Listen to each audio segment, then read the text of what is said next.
Assalamualaikum warahmatullahi wabarakatuh. Ketemu lagi dengan Kak Furkan di channel Arif Furkan. Pada kali ini Kak Furkan kembali berbagi informasi yang terbaru ya, yang up to date seputar P3K 2024 yang sudah memasuki tahap 2 ya Bapak Ibu ya. Jadi untuk teman-teman yang tergabung pada tahap 1 itu sudah mulai tes insya Allah sampai tanggal 13 Desember 2024 ya Bapak Ibu ya. Jadi untuk teman-teman yang memenuhi kualifikasi untuk tahap 2, silakan dipersiapkan dokumen dari sekarang ya, karena nanti pendaftarannya itu sampai 31 Desember 2024. Nah, jadi masih lama Bapak Ibu ya. Oke. Langsung saja kita ke informasinya. Ini ada informasi terbaru ya dari jpnn.com 6 Desember 2024 part 1. Dengan ini video pertama di channelnya Kak Furkan ya Bapak Ibu ya. Di sini ada informasi terbaru ya dari ayobandung.com. Nah, di sini Bapak Ibu bisa perhatikan bahwa bagaimana nasib teman-teman yang gagal daftar P3K 2024 tahap 1 dan tahap 2. Nah, di sini DPR RI itu ungkap nasib honorer yang punya masa kerja kurang dari 2 tahun. Oke. Nah, di sini perlu Bapak Ibu ketahui bahwa untuk tahap 2 ya kan, untuk tahap 2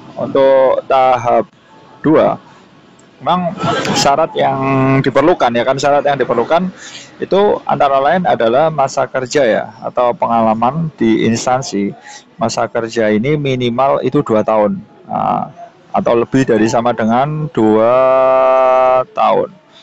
Nah, bagaimana kalau teman-teman itu masa kerjanya itu kurang dari 2 tahun? Ini harus ada regulasi khusus ya.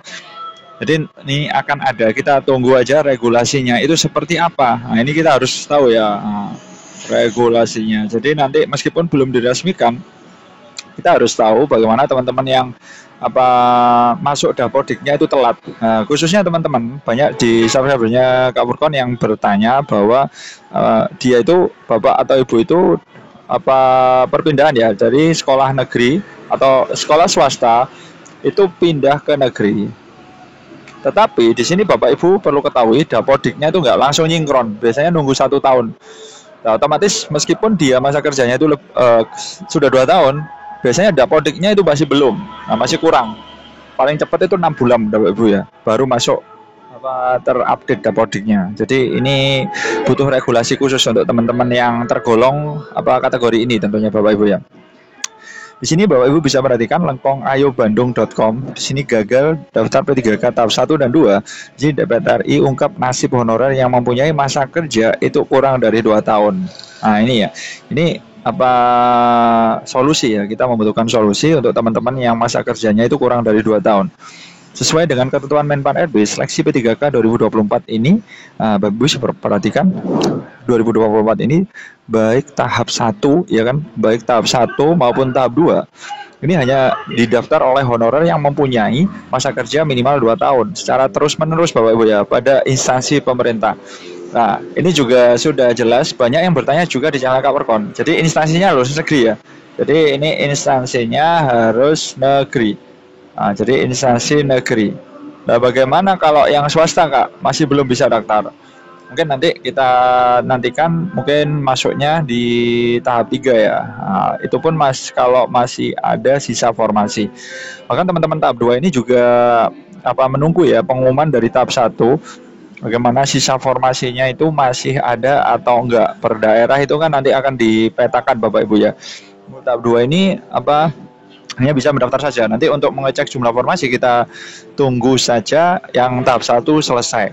Seperti itu Bapak Ibu ya.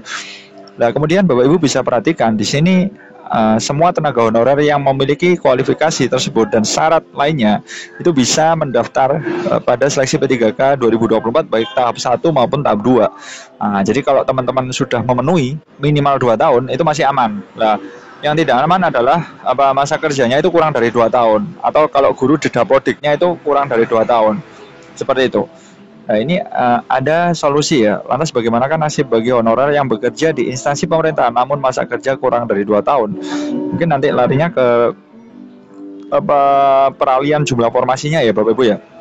Nah, di sini melihat hal tersebut, anggota DPR RI Madani Alisera ini juga mengungkapkan nih bahwa banyaknya tenaga honorer yang perlu diselesaikan Di sini membuat siklus pembukaan seleksi P3K akan terus berlanjut. Oke, jadi karena nanti katakanlah jumlah formasinya itu kurang, mungkin ya kan ini solusinya dibuka PPPK yang tahap 3. PPPK tahap 3. Di mana otomatis juga syaratnya harus berbeda. Jangan kalau di tahap 2 itu lebih dari sama dengan 2 tahun. Nah, nanti untuk tahap 3 ini kita juga belum tahu. Mungkin minimal 1 tahun atau gimana ya. Kita tunggu saja Bapak Ibu ya. Yang penting masuk Dapodik dulu Bapak Ibu ya. Oke. Dari sini Bapak Ibu bisa perhatikan bahwa pembukaan seleksi P3K tidak hanya di tahun 2024 saja, namun akan terus berlanjut pada 2027. Nah, ini tenang saja Bapak Ibu ya. Karena ini penyelesaian honorer itu nanti akan berlangsung secara terus-menerus ya, dari 2024 sampai 2027 ini akan berlangsung secara terus-menerus seperti itu. Jadi ini kita nantikan saja solusi dari pihak Panselnas ya, tentunya untuk menyelesaikan tenaga honorer yang harus dituntas tahun ini ya Bapak Ibu ya. Nah, di sini Bapak Ibu bisa perhatikan bahwa pembukaan ya kan, skema pembukaan seleksi P3K tersebut ini dikarenakan itu masih banyak sekali honorer dengan masa kerja itu di bawah 2 tahun yang juga akan memerlukan kepastian status sebagai pemerintah dari pegawai pemerintah. Nah, nanti kita juga belum tahu apakah akan dialihkan ke PPPK paruh waktu. Ini juga sebagai asumsi aja Bapak Ibu ya. Nanti PPPK paruh waktu ini juga belum ada regulasi yang jelas ya kan untuk penyelesaian ini, apakah akan dilaksanakan atau enggak. Nah, kita juga belum tahu. Bahkan nanti endingnya, goalnya pemerintah itu pada tahun 2029 ini akan ada sistem pengangkatan honorer ya, yang berjalan normal setelah semua honorer sebelumnya bisa diangkat menjadi ASN. Nah, nanti dalam rentang waktu tersebut istilahnya nanti barulah normal. Nah, ini masih tidak normal karena ada beberapa kategori prioritas kemudian dan lain sebagainya, itu harus dituntaskan di tahun ini tentunya Bapak Ibu ya. Oke. Kemudian Bapak Ibu bisa perhatikan sesuai dengan komitmen pemerintah bahwa tidak ada pemecatan honorer karena semua yang diangkat menjadi ASN itu lewat skema baru yang akan diterapkan. Nah, jadi Bapak Ibu bisa perhatikan bahwa DPR RI itu memberikan solusi bagi honorer yang masih memiliki masa kerja kurang dari 2 tahun agar tetap bekerja di instansi pemerintah tersebut tanpa berpindah tempat, karena nanti ada kebijakan-kebijakan khusus yang akan diatur oleh pemerintah tentunya Bapak Ibu ya. Tentu hal ini menyesuaikan dengan kebijakan terbaru dari pemerintah, di mana akan ada pembukaan seleksi P3K menggunakan syarat yang sama, yakni minimal kerja 2 tahun secara terus-menerus di instansi pemerintah. Nah, ini syaratnya mungkin masih sama. Dan kebijakan dan skema baru dari pemerintah akan menyesuaikan nanti ya, diharapkan bagi honorer di bawah masa kerja 2 tahun ini tetap bersabar dan diusahakan tidak berpindah tempat, karena ini nanti kebijakannya atau regulasinya itu bakalan menyusul ya Bapak Ibu ya. Jadi untuk regulasi ini akan ada tentunya ya. Untuk regulasi gimana teman-teman yang masa kerjanya itu kurang dari 2 tahun itu pasti akan ada seperti itu. Nah, di sini hal itu merupakan katakanlah angin segar ya bagi honorer yang masa kerja kurang dari 2 tahun karena masih memiliki kesempatan untuk diangkat menjadi ASN di periode selanjutnya. Nah, seperti ini. Jadi kita tunggu saja ya kan solusi dari pemerintah sambil kita nikmati saja tahap-tahapnya ya. Di sini kalau misalnya belum bisa daftar ya diikuti saja ya kan pemerintah. Nanti akan ada solusi tersendiri dari pihak pemerintah ya kan untuk menuntaskan tenaga-tenaga honorer yang masa kerjanya notabene itu kurang dari 2 tahun.